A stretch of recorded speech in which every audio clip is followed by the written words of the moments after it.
that they will begin to learn the love of God through the love that I give to my wife and my wife's love for me, that they're going to come to a knowledge of God through this experience.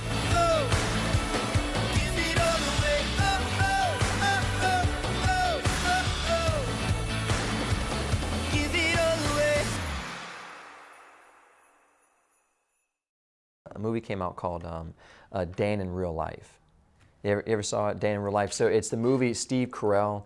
He's got 3 daughters, and unfortunately something had happened to his wife, and so his wife passed away. So his daughters are without a mother, he's without his wife, and that's kind of how the movie starts. He has a daughter that's, I think, in high school where she's learning how to drive, so she's around that age, and then someone in the middle, and then a younger child, whatever. And they were going to this family vacation. So his parents, the grandparents, aunts and uncles, cousins, they were all going to get together at this like family celebration. Dan, who is played by Steve Carell, he does something that really upsets the whole family. Everybody is mad at him, especially his daughters.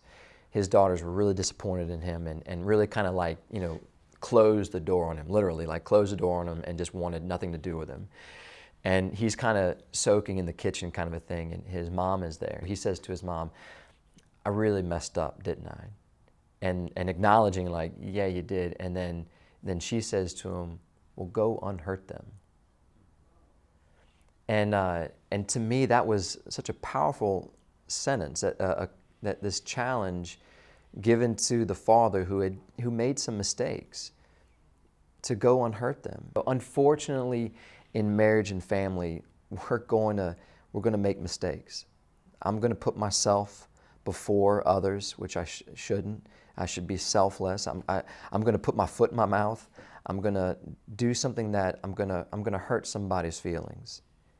And unfortunately, that's something that is a reality in marriage and in family. But so is the reality, fortunately, that we can unhurt people. The possibility of what love can do in a relationship. Love is bigger. You know, God gives us this amazing vocation to love another as He loves, to raise a family so that I can reflect God's love to them, and that they will begin to learn the love of God through the love that I give to my wife and my wife's love for me, that they're going to come to a knowledge of God through this experience, through this encounter. This is an amazing responsibility. But unfortunately, again, I'm going to make a mistake at some point. Multiple times maybe, even in a day. But God knows that love wins. That if I do make a mistake, or when I make a mistake, that I have the possibility to seek redemption, to seek healing, to seek forgiveness. And since love is bigger, God will forgive. He wants to forgive. And so then therefore, if I've offended my bride, if I've said something harsh to my children, with humility and with love, I can go to them, and by God's grace and His love working through me, I can unhurt them. And we can draw closer as a family. And if I've ever experienced hurt from my wife or from my kids, it's amazing how sometimes the people closest to us can hurt us the most with just sometimes the smallest of words, or even nonverbal words and nonverbal communication.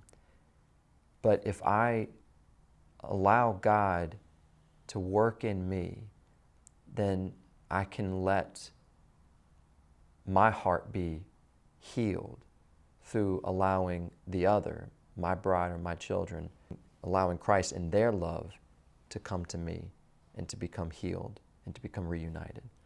Love is bigger. Nothing is out there that's bigger than God. No hurt that we can do to one another is beyond the healing power of what Christ can do in our marriage and in our family.